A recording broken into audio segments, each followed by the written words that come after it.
Cool, it's Mike from the Mike James Rock Show. It's Mr. Joey Tempest from Europe. Hey, thanks for having me on here. No, thanks for coming down to Exeter, man. I don't believe we played here. This is really cool. Yeah? Seems like a lovely town, and we're really pleased to be here. Awesome, man. Thank you for giving us a call on the show last week, man. That was we were buzzing after that. Yeah, that's good. How's the rest of the tour been so far? It's good. We got another week, and we're getting into it now. Finally getting good. Awesome. Are you finding the tracks from the new album are going down well? Yeah, it's been such a pleasure trying these songs out. Right now we're doing World Kings, Hold in My Pocket, Second Day, Praise You, and Days of Rock and Roll, and we love playing those tracks live. They're coming down they're going down really well. Awesome. And we really enjoy that. We mix it up with a few old ones. Yeah, you kind of have to, really. Yeah, absolutely. Are you playing out the entire album during the duration of the tour, or is it just the 4 or 5 tracks? We've tried Nothing to You as well. That means we've tried 6 so far. Okay. And we may try another one as well. We'll just try them out and then switch them a bit. Yeah. What's next after the UK tour? After the UK tour, we have a short break for Easter, and then we'll go to America. We haven't been there for 10 years, so... Oh, wow.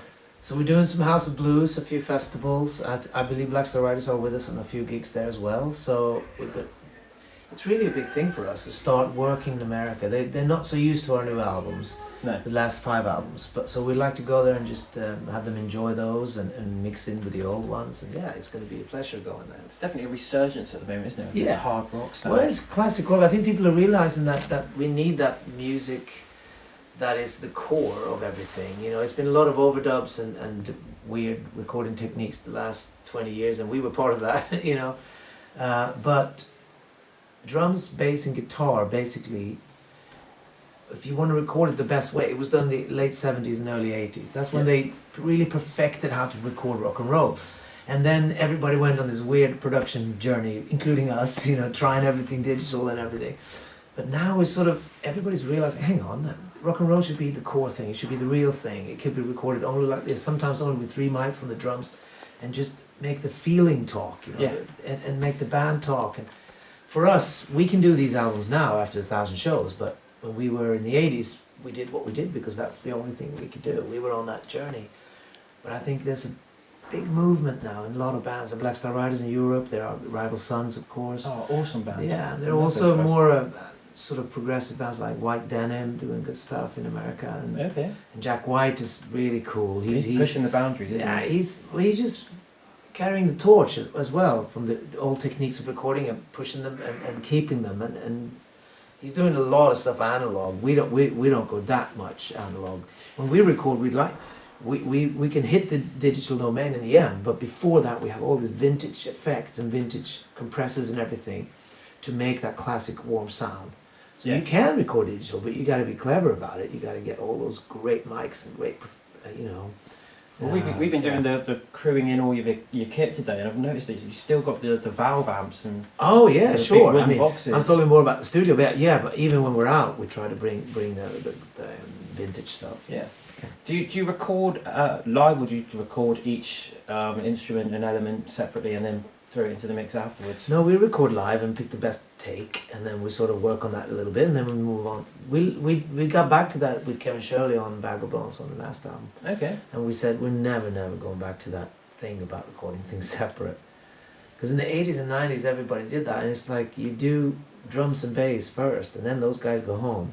Then you do some guitar overdubs, and then he goes home. Then some keyboard overdubs, and he goes home. So I'm left alone then, man, singing. It's so lonely. But what you lose is the band feeling. Yes. Now you go in 2 or 3 weeks, everybody's there chipping in with ideas, and it could be anything, lyric ideas or idea for the album or arrangement ideas. It's a band thing, you know, and it's full really collaborative. Important. Yeah, everybody's involved. And both Kevin Shirley and Dave Cobb on the last one are very much like that. They love that atmosphere. Everybody's in, playing live, just doing it there and then. Follow the feeling. Yeah. You know? You've talked about the 80s and 90s. What do you think it is that gives Europe their longevity at the moment? Well, there's a few reasons, but one is very obvious. We've known each other since we were teenagers, and we used to go to the same shows. Okay. Be it Thin Lizzy or Deep Purple when they came back with Perfect Strangers, or Rainbow, or we used to go together, and we have that foundation. We can reminisce after the shows, or after beer, and that keeps us together. Yeah. And that also makes us having parameters where we know where we live musically, and we are the same. We don't. It doesn't. There's not any arguments about what we like. Do you still go out as mates and go to gigs? Sometimes, but watch the a ball best game or recipe, I think I heard that from U2's manager. You know, between tours, it's probably better to do your own thing. You know, most bands, it's a good thing to. But you need to write, you need to rehearse, and you're there together on tour, and that's where you form the relationship. And all decisions are made in your dressing room. You know, who to work with next, and you know, the direction, and listen to new bands and check out. You know, it's an exciting thing. Awesome. Have you already started thinking of another album? I know this one's only just come out. No, it's too early. We talk about planning wise. You could start thinking maybe we should have one out beginning of 2017, and so you can think like that, but and then you slowly start, you know, getting that into the view. But musically, no, you're still exploring this one. Yes. Because you record it so fast in the studio, you come out on the road and they take on a new life. So you actually take the song that you just did in the studio and move it slightly. It changes slightly when you go on the road as well. So we're still in. So it's a working, it's constantly evolving. Yeah, constantly evolving until you get tired of them. Then you want to make a new album. You've obviously played so many shows around the world. If you to pick one show that is the most proudest moment of your life to say that you were part of that event or that show, which one would it be? It's difficult. It's been maybe 1,000 shows. It's hard to. There's been a few that we remember well.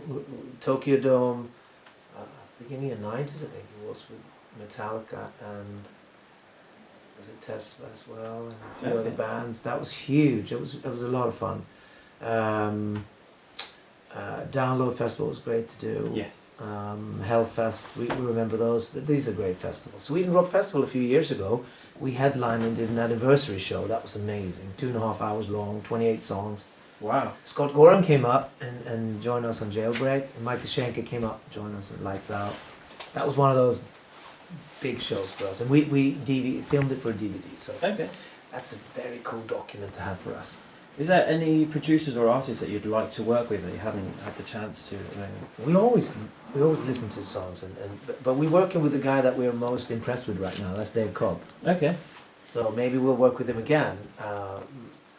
But we are most impressed. He's an amazing musician, an artist. He comes in the studio and he becomes part of the band. Yeah.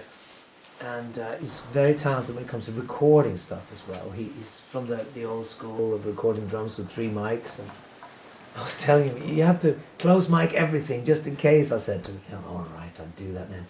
So he did close mic everything, you know, just to have a safety thing. But in the end, he ended up using like 3 67s or something on the drums. Because when we heard Pressure and Time with Rival Sons, we were just blown away by the drum sound. Yeah, such a... It almost feels like it's just been recorded in California sunshine, and it's just it's amazing. But there's only a few that can handle it. Black Star Riders produces really good too, but we have Dave Cobb and Kevin Shirley. They can really handle that live situation, and they're not nervous about it. They just, come on guys, let's do it. And they mic up the drums, and it feels good. Awesome, man. Yeah. It's been an absolute pleasure taking some time and chatting to you, man. Thank you very much for doing that. It's awesome. Thank you.